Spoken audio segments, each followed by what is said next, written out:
Pemirsa senang sekali bisa menemui Anda di Suara Jember tentunya yang hadir di KJTV Jember. Pemirsa seperti yang kita tahu di masa pandemi COVID-19 ini untuk bisa menciptakan herd immunity atau kekebalan kelompok setidaknya dari 70% masyarakat harus sudah menerima vaksinasi. Tapi seperti apa proses vaksinasi yang saat ini sudah dilaksanakan di kabupaten tercinta kita, Kabupaten Jember. Untuk itu pada malam hari ini di Suara Jember KJTV sudah hadir di studio Dr. Alfi Yudisianto. Beliau adalah Kabid Pencegahan dan Penyakit pada Dinas Kesehatan Kabupaten Jember. Langsung saya sapa bintang tamu saya pada malam hari ini, Dr. Alfi. Selamat malam. Malam. Dr. Alfi sehat? Sehat, alhamdulillah. Alhamdulillahirrabbilalamin. Ya dokter, pada malam hari ini topik yang mau kita angkat adalah sesuatu yang sangat menarik sekali dan happening karena saat ini masyarakat di Kabupaten Jember sudah sangat cukup antusias untuk menjalankan vaksinasi yang saat ini sudah berlangsung gitu. Ya, Jadi tentang target capaian vaksinasi di Kabupaten Jember. Ya. Ya dokter, langsung saja kalau bicara tentang target capaian vaksinasi di Kabupaten Jember hingga Agustus 2021 ini sebenarnya sudah sampai berapa sih dok di Jember sendiri? Oh iya, di Jember sendiri memang kita target vaksinasi kan sudah diatur dari Kemenkes. Tahap pertama sudah kita jalani 100% lebih untuk tenaga kesehatan. Tahap kedua untuk pelayanan publik kita sudah juga 100% lebih sudah selesai. Untuk lansia kita juga masih dalam proses. Tahap ketiga sekarang masyarakat umum dan masyarakat rentan. Kita jalankan bareng-bareng sekarang. Sesuai arahan dari pusat, kita sudah mencapai kalau sesuai target dari semua masyarakat yang diporsikan itu jumlah 1.999.000. Itu kita sudah mencapai 13% lebih yang sudah disuntik dosis 1. Jadi itu merupakan capaian yang cukup untuk jumlah penduduk yang cukup besar. Di Kabupaten Jember penduduknya targetnya sekitar 1 juta lebih ya dokter ya? 1.999.000. Kalau untuk bisa menciptakan kekebalan kelompok atau herd immunity 70% itu kira-kira targetnya itu kapan Jember bisa mencapai target 70% ini dok? Semuanya kita target harapannya sebelum Desember sudah selesai. Tahun ini juga? Tahun ini selesai. Oke, dokter, kalau bicara dari data yang diperoleh beberapa waktu yang lalu, kalau tidak salah Jember ini dengan angka 13% itu cukup rendah dokter kalau dibanding dengan kabupaten lain di Jawa Timur gitu ya. Itu bahkan kalau tidak salah menempati posisi 6 terbawah gitu dokter. Nah ini seperti apa? Apa mungkin ada kendala dalam pelaksanaan vaksinasi sehingga Jember dibanding daerah lain masih cukup rendah ini dokter? Oh tidak, sebenarnya bukan capaian yang rendah. Kita ketika pada saat target itu masih nakes, SDMK kita bisa ngimbangi daerah lain. Ketika targetnya yang publik, kita cukup bagus ngimbangi dengan daerah lain. Tapi ketika kita sudah mencapai masyarakat umum, jelaslah Jember kan penduduknya paling banyak dibanding kabupaten-kabupaten sebelah. Akhirnya lonjakan targetnya berlipat-lipat, sehingga kita juga proses harus lebih cepat memang daripada yang lain. Tapi tetap menurut saya antusias masyarakat masih bisa ngimbangi dengan kemampuan kita. Jadi 13% yang dimaksud ini karena memang disesuaikan dengan jumlah masyarakat umum yang itu berbeda kondisinya dengan di daerah lain. Kalau bicara tentang kendala sendiri dokter, di lapangan apakah ada kendala yang membuat vaksinasi di Jember ini kalau boleh dibilang mungkin ada sedikit yang menjadi halangan gitu? Sampai saat ini masih belum terasa ada kendala yang berarti, tapi kita sudah mengantisipasinya dengan melibatkan semua pihak, baik dari itu komunitas, terus semua yang bisa kita libatkan bebas kita.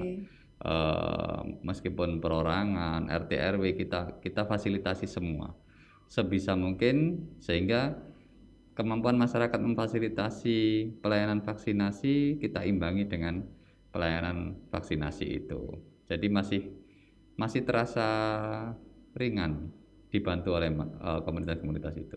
Dan kalau kita boleh menyebut juga di kota Jember dan sekitarnya saja untuk yang melaksanakan vaksinasi itu sudah ada beberapa pihak yang ikut melaksanakan. Apakah ini bisa disebut kolaborasi yang sudah dilakukan itu tadi?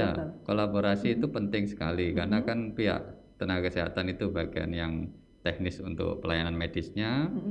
Masyarakat yang komunitas ini memfasilitasi baik mulai dari pendaftaran, mulai dari tempat, terus akomodasi dan lain sebagainya, sehingga masyarakat bisa terakomodir dengan baik dan social distancing juga dibantu sama mereka. Oke, seperti yang kita tahu, seperti kalau boleh sebut instansi ya, ada kemarin Polres Jember mengadakan, di Kodim juga mengadakan. Itu memang ada koordinasi dengan Dinkes ya pastinya ya sebagai mungkin yang jadi leading sektornya gitu. Ya, dari pihak Polres, pihak Kodim memang ada perintah dari atasannya langsung untuk melaksanakan.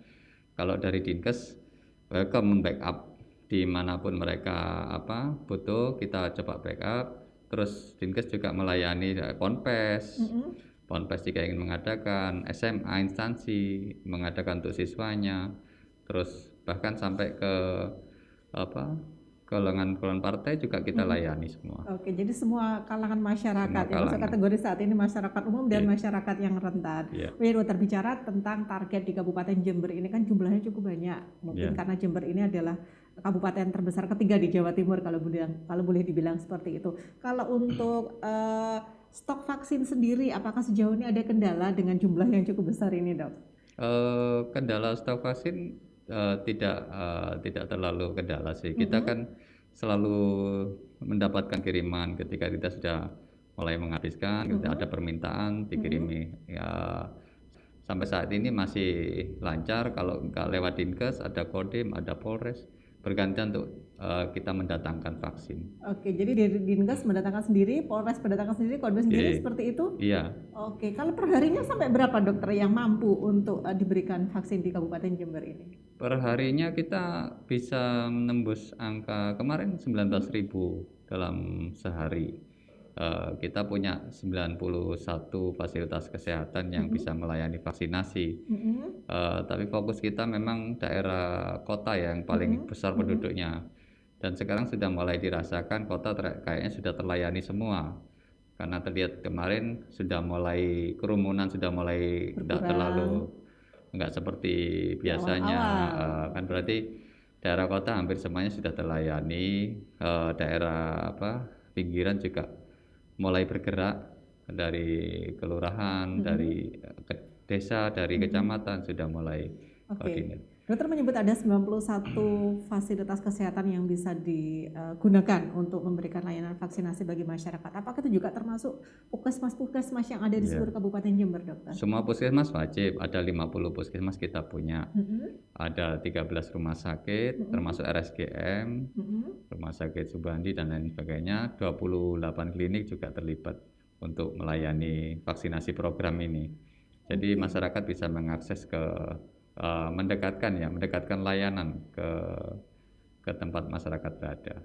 Oke, jadi seluruh fasilitas kesehatan di Kabupaten Jember dimaksimalkan untuk bisa memberikan layanan kepada masyarakat agar tentunya seluruh masyarakat Jember nantinya bisa mendapatkan vaksinasi itu ya dokter ya.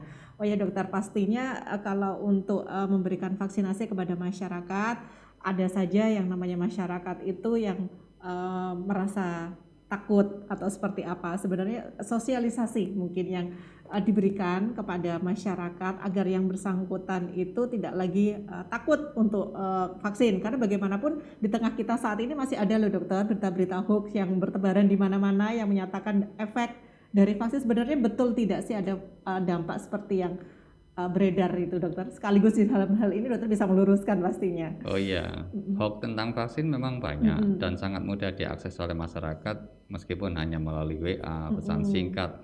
Itu cepat sekali hoax itu ditangkap oleh masyarakat. Tapi untuk mendapatkan informasi yang benar, masyarakat itu harus mencari sendiri kan, seperti itu. Itu yang perlu dibantu oleh pemerintah.